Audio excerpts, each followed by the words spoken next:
Oke, sudah. Selamat pagi semua. Terima kasih. Perkenalkan saya Farhan, mahasiswa BINUS Kemanggisan semester 3 dengan nomor mahasiswa 23019120561. Oke, kali ini dalam video ini saya membacakan ulang jawaban saya tentang UTS dengan mata kuliah Management Information System for Leader. Oke, langsung saja. Jadi kita dibuat rangkuman kurang lebih sekitar 3 menit video ya. Baik. Untuk pertanyaan pertama, berdasarkan NIM, kita harus pilih, kebetulan belakang saya NIM-nya angka 1, yaitu penerbangan. Jadi disuruh pilih bagaimana menerapkan sistem informasi, kemudian pilih minimal 3 strategic business objective. Aku pilihnya adalah yang pertama adalah business model, kemudian customer and supplier intimacy, sama yang terakhir adalah decision making. Jadi fungsi dari management information atau IT itu adalah dalam penerbangan adalah tentang business modelnya.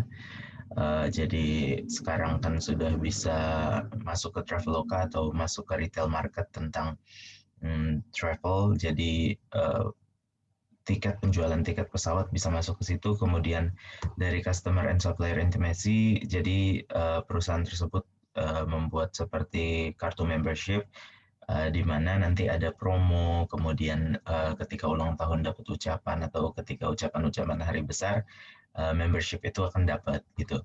Kemudian lanjut adalah meningkatkan decision making. Nah, ini untuk para manajer, ketika nanti saya contohkan di sini adalah ketika nanti ada pembukaan jalur penerbangan rute A ke rute B, kemudian belum ada maskapai-maskapai dari perusahaan lain, kemudian kita menggunakan aplikasinya, kita cek, ternyata banyak demand, itu bisa kita buka jalurnya. Jadi salah satu fungsi dari apa namanya manajemen IP adalah meningkatkan decisions making.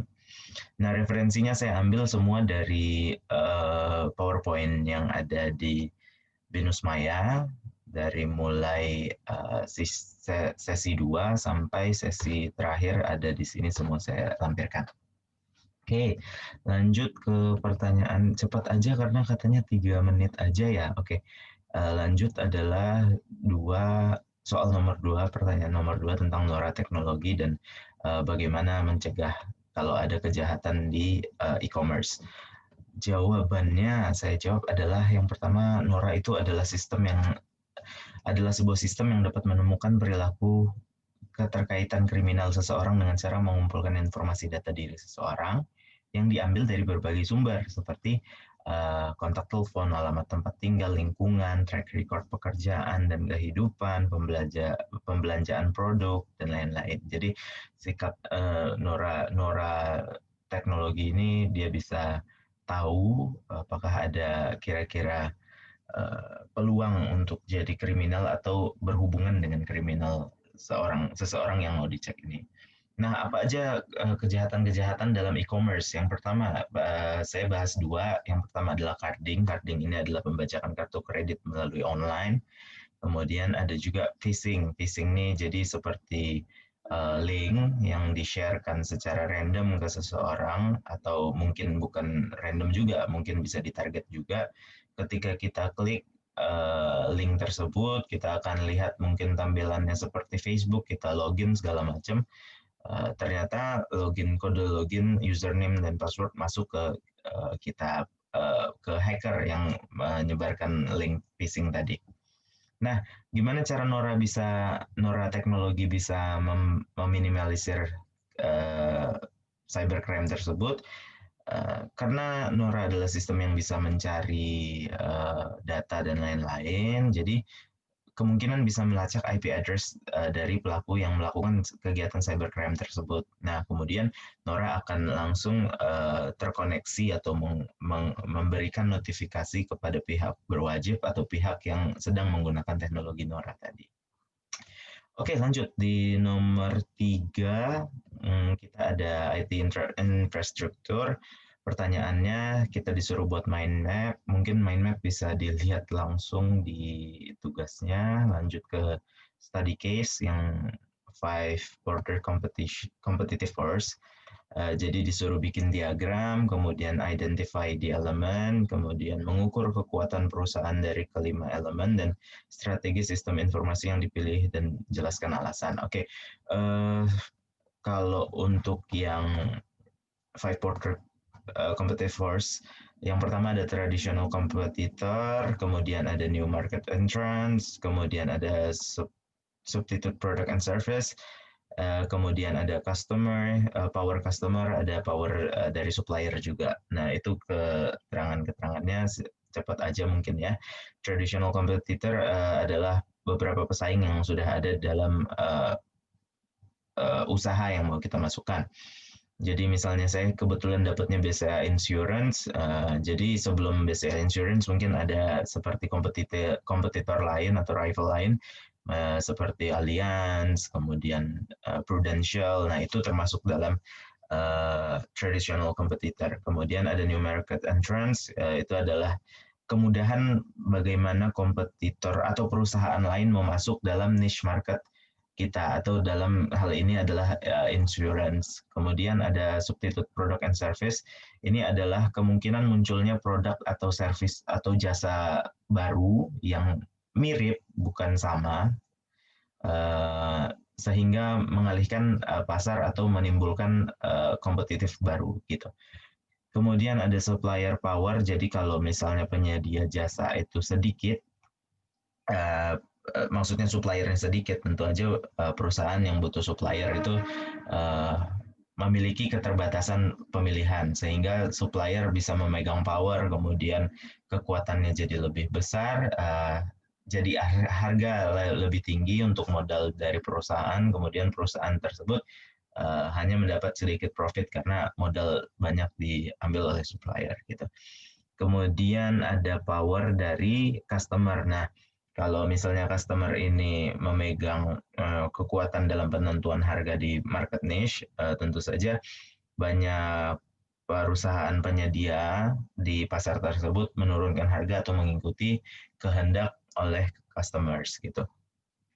Oke, aku bahas lintas aja, kemudian lanjut ke ke soal berikutnya, ke Porter value chain.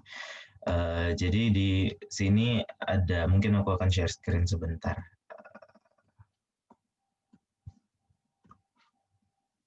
Oke, mungkin udah lihat ya. Di sini ada Porter value chains. Di sini ada primary activities yang biru muda, kemudian ada support activities yang biru tua. Yang support activities saya nggak tuliskan di sini, mungkin akan saya jelaskan juga di video. Jadi di Porter value chains ada inbound logistik. Inbound logistik ini dalam contohnya adalah BCA Insurance mengajak bekerja sama dengan perusahaan lain. Misalnya di BCA Insurance kita ada asuransi tentang kendaraan gitu kan. Jadi dia mungkin kerjasama dengan Honda. Terus bagaimana caranya untuk kolaborasi kalau Hondanya motor merek Honda rusak bisa ditanggulangi atau bisa diservis gitu. Lanjut, kemudian ada operations. Operations ini hasil kerja hasil kerjasama antara BCA Insurance dengan perusahaan yang berkaitan selesai. Maksudnya di awal step setelah inbound logistik yang baru mengajak di operations itu kita sudah fix, sudah bisa kerjasama. Kemudian lanjut di outbound logistik. Di sini adalah pembuatan paketnya. Jadi karena sudah selesai, perencanaannya sudah, kemudian meeting untuk realisasinya sudah. Nah, di outbound logistics ini adalah realisasinya atau dalam pembentukannya. Kemudian next step adalah marketing and sales. Di sini adalah kegiatan untuk memasarkan dan menjualkan premium insurance-nya ke masyarakat. Jadi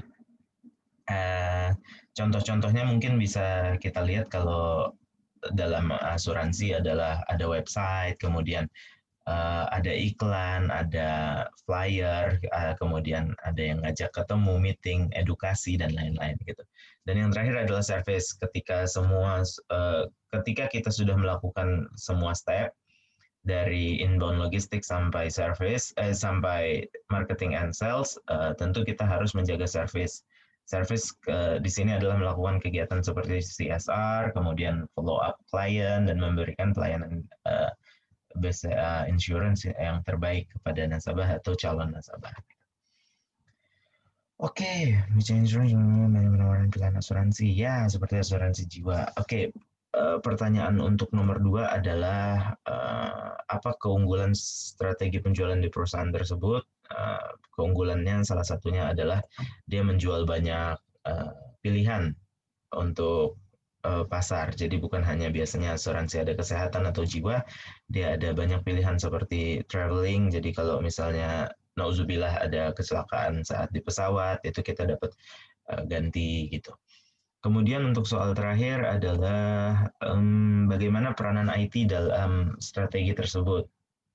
Oke, peranan IT dalam strategi tersebut kita bisa lihat menjadi sebuah keperluan seperti penentuan pemutusan pilihan asuransi atau decision making. Ketika melakukan analisa pasar dengan IT, maka BCA Insurance dapat mengambil keputusan asuransi apa saja yang akan mereka tawarkan kepada pasarnya. Jadi seperti melakukan market research, apa saja yang dibutuhkan oleh pasar, kemudian product development dan lain-lain, kerjasama dengan perusahaan terkait, kemudian fixing semuanya selesai realisasi begitu.